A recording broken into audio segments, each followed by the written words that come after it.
नमस्कार. माझ्या अंतरंगामध्ये मी प्रमिला आपणा सर्वांचं मनपूर्वक स्वागत करते.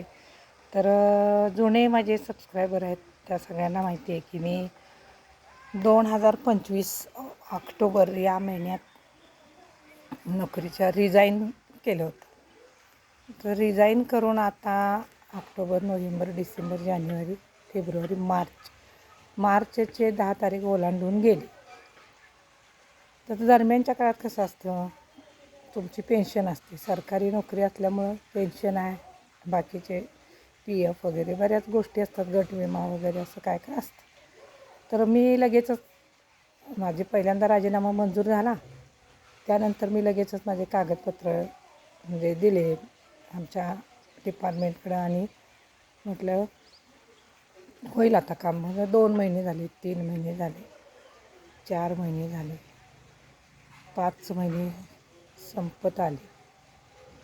म्हणजे 5 महिने बघा हो 5 तर 6 महिने होतील जवळपास थोड्या दिवसांनी. तरी देखील माझं कुठलंच काम झालेलं नाही. म्हणजे मी एवढे कागदपत्र दिली ते त्यात सगळं पूर्तता केली, काय केलं, पण जे व्हायला पाहिजे होतं ते काम होत नाही. बरेच जण असे म्हणतात की नोकरी आपण करायची, आपणच हे करतो, म्हणजे आपल्या पैशासाठी त्यांच्या सगळ्यांच्या मागं लागतो. माझे पैसे, माझे पैसे, माझे पैसे. पण अद्याप माझ्या पैशाचं कसलंच काम झालेलं नाही, कागदच पुढं सरकत नाही. तर हा अनुभव काय माझ्यासाठी नवीन नाही नोकरीतला. अगोदर पण असे अनुभव मला आलेत जेव्हा मी जिल्हा बदलून आले तेव्हा.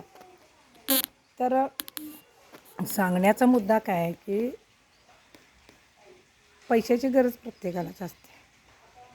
4 महिने, 5 महिने, 6 महिने तुम्ही थोडेफार काय तर आपण पैसे गुंतवलेले असतात त्याच्यावरती काढत नाही असं नाही.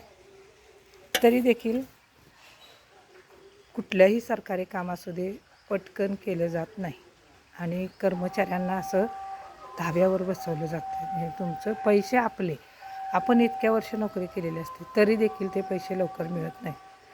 सांगण्याचा हेतू हा की आता स्वेच्छानिवृत्ती घेतली, स्वतःहून नोकरी सोडली तरी देखील पैसे आपलेच असतात. किंवा रिटायर झालेले व्यक्ती, अनेकदा असं होतं की रिटायर झालेल्या व्यक्तींच्या पण बरेच वर्ष कामं रखडतात, पैशाचं कुठलंच त्यांचं काम होत नाही. अशावेळी कुणीही नाराज होणं ही स्वाभाविक गोष्ट आहे, कळालं का? तर असं माझ्या बाबतीत पण झालं. आणि माझ्याकडं म्हणजे काय, म्हणजे पैसे आपण ठेवतोच बाबा, एक वर्षभर तरी किमान आपल्याला अडचण येऊ नये अशा हिशोबाने आपण पैसे ठेवतच असतो. सगळी तयारी करून ठेवली, परंतु 6 महिने होतील, कसलाच कागद हललेला नाही, पुढं पण सरकत नाही, सह्या झाल्यात का नाही ते पण समजत नाही. आणि नक्की काय आहे, म्हणजे दुसरी गोष्ट म्हणजे अशा पण कोणी सह्या करतच नाही कागदावर सहजासहजी. सांगण्याचा हेतू तुमच्या लक्षात आला असेल. तर हे लक्षण काही ठीक नाही. म्हणजे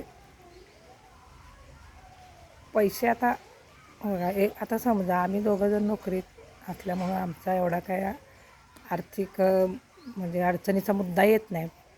परंतु ज्यांची एकट्याची सर्व्हिस आहे, जो एकच व्यक्ती सर्व्हिसला आहे, त्याने काय करायचं सांगा? किंवा मुलांची लग्न असतात किंवा आजारपण असतं, काय पण असतं.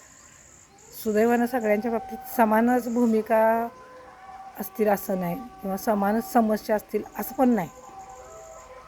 पण हे असं जे दमवणूक असते ना, मी करणार नव्हते असा प्रकारचा व्हिडिओ, पण मला रागच आला आहे, प्रचंड राग आला आहे. का कुणाचं लुबाडून घ्यायचं आहे, का कुठले आपले 2 नंबर करून पैसे मिळवले तर ते माझे मिळून झालेत असं.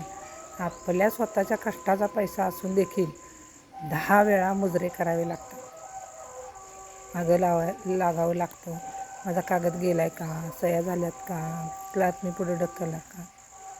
म्हणजे तुम्ही तिकडं उपाशी मरा, आम्हाला काय देणं घेणं नाही. तुम्ही भले कागदासाठी तुम्ही तुमचा काही एफर्ट लावून तुम्हाला जे काही घ्यायचं असतं ते पण करा, पण कागद वेळेवर दिला जाणार नाही. तुमच्या गळ्याला फास लागत आला की मग डिपार्टमेंटकडे जायचं, मग असं माझ्यासारखे व्हिडिओ बनवायचे. तर मला खरोखर इतका राग आला आहे ना, काय प्रशासनाचं. आणि आता डिजिटल सगळे कामं आहेत, डिजिटल.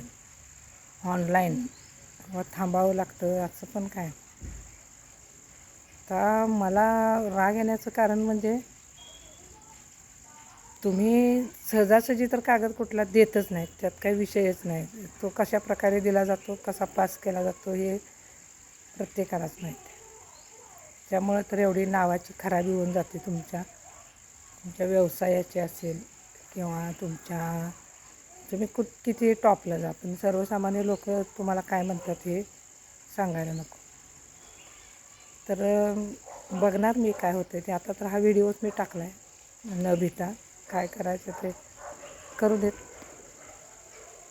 बघणार आहे. जर या महिन्यात माझं काम नाही झालं, पुढच्या महिन्यात मी ह्याच्यापेक्षा शॉर्ट व्हिडिओ सविस्तर टाकतच राहणार. मीडियावर काय जायचं ते जाऊ दे, काय भिण्याची गरज नाही. स्वतःचे पैसे मागायला काही भीती नाही. बरं असं नाही की बाबा माझ्या नोकरीत मी कुठला काय फ्रॉड केला आहे किंवा माझ्यावर कुठले बाबा कसले केस आहे कोर्टाचे, बाबा काय दावे सुरू आहेत किंवा माझी खात्याकडून कधी चौकशी झाली किंवा माझ्यावर कुठला खटला चालू आहे, असं काही नाही. प्लेन व्यवस्थित नोकरी केली, कसल्या तक्रारी न करता, तरी देखील पैसे मिळत नाही. दुर्दैवाची गोष्ट अशी आहे की बऱ्याच वेळा तक्रारी असणाऱ्या माणसांची देखील कामं होतात, किती पण भानगडी असू द्यात, पण चांगल्या माणसाचं होत नाही. सांगण्याचा हेतू एवढाच आहे की अशा प्रकारे हे प्रशासन चालतं. तर मला तर प्रचंड राग आलेला आहे.